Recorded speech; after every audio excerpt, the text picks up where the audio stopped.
Okey, Assalamualaikum warahmatullahi wabarakatuh dan selamat pagi kelas. So, hari ni kita akan belajar tentang Pearson correlation. So, Pearson correlation ni sangat senang kelas, which is dia nak tengok perkaitan, nak tengok significant relationship. Kalau t-test dan ANOVA kita nak tengok significant difference, tetapi Pearson correlation kita nak tengok relationship kelas. So, apa kelas untuk Pearson ni kita kata nak tengok relationship, ataupun dalam bahasa Melayu perkaitan. Cantik kan tulisan saya ni. Alright, so relationship ni nak tengok whether H0 kita adalah whether there is no significant relationship, okay, ataupun HA kita is there is a significant relationship. Okay kelas, so pertama adalah H0 kita is whether there is no significant relationship, and H0 kita kata there is a significant relationship. So dia sama juga, kita bandingkan dengan nilai P, bandingkan dengan nilai alpha. So sekiranya P value kita is less than 0.05, kita kata there is a significant relationship. Tetapi sekiranya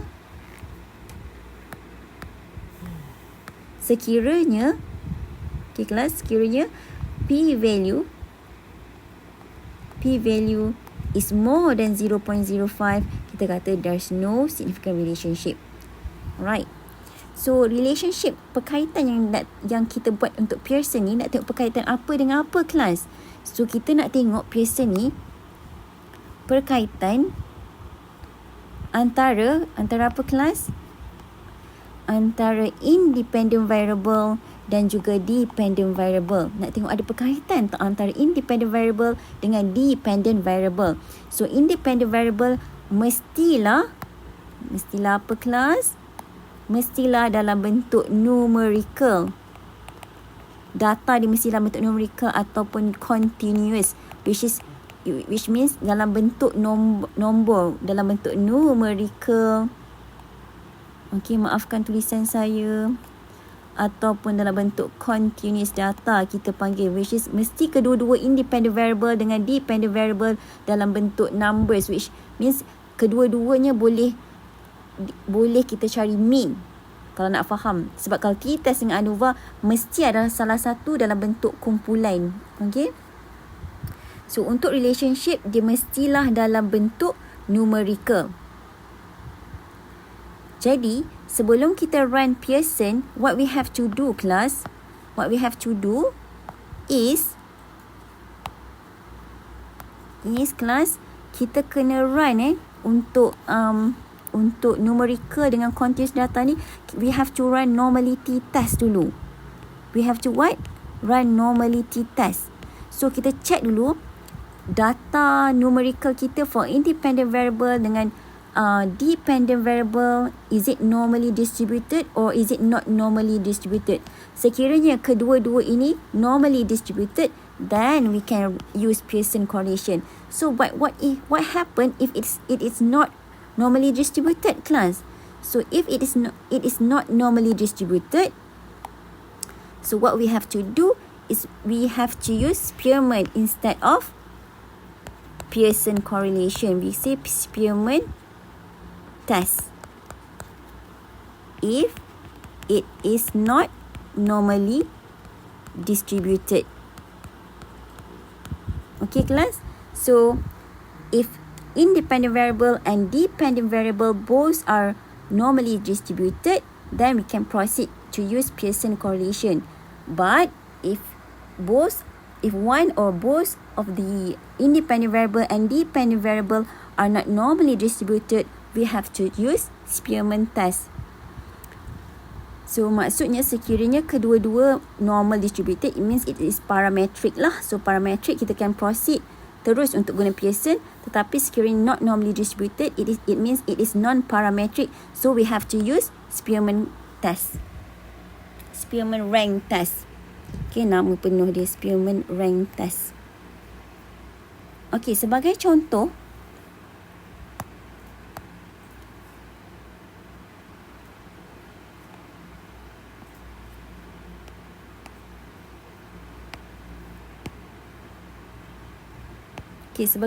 kelas, pilih warna lain sikit.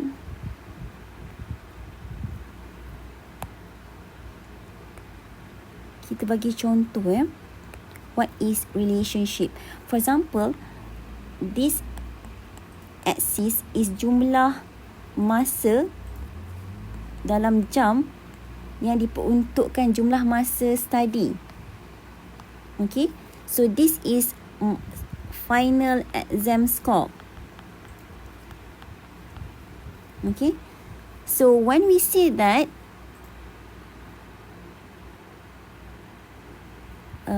what color?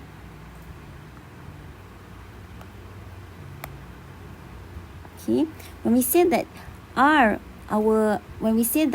R is positive, it means that semakin banyak kita study, semakin tinggi markah exam kita. So for example, orang tu study 5 jam, so markah dia akan dapat 90 markah. Tetapi sekiranya orang tu study dalam 2 jam, so markah dia akan dapat katakanlah 40 markah.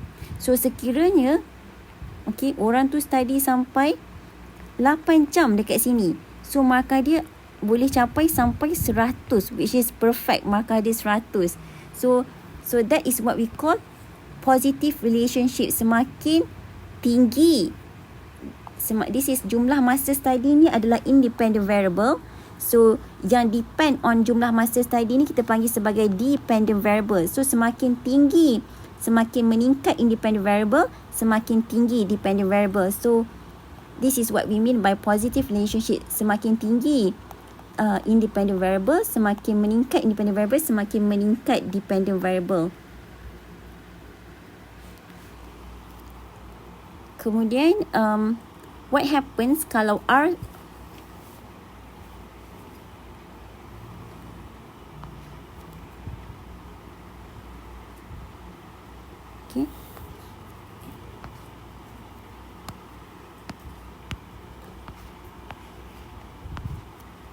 So what does it mean by R negative? So R negative, it means inverse relationship. Inverse relationship. So inverse, it means that it goes like this. Okay?